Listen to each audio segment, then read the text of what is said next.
مردان دیوس و زنان بی‌حیایی که خودشان مسلمان می‌حسابند اما در شبکه‌های اجتماعی با لباس‌های تنگ و نیمبرهنه خودنمایی می‌کنند. این نه تنها بی‌حیایی است بلکه خلاف غیرت و ناموس، حیا و شرافت عائله میباشد. در اسلام عورت و حیا ستون ایمان است. پیامبر خدا صلی الله علیه و سلم فرمودند حیا جزء ایمان است. کجاست ایمان شما؟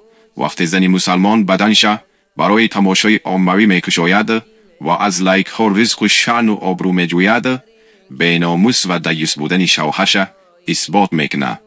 و مردی که راضی میشود که زنش تنش به نمایش میگذاره باید بداند پیامبر خدا صلی الله علیه و سلم در حدیث مردی را که به فحشا و بی‌حیایی خویشاوندانش راضی میشود دیوس نامیدند و گفتند او به بهشت داخل نمیشود و حتی بوی بهشت به مشامش نمیرسد. عزت و شرف عائله چیزی است که با پول و شهرت عوض کردن نمیشود.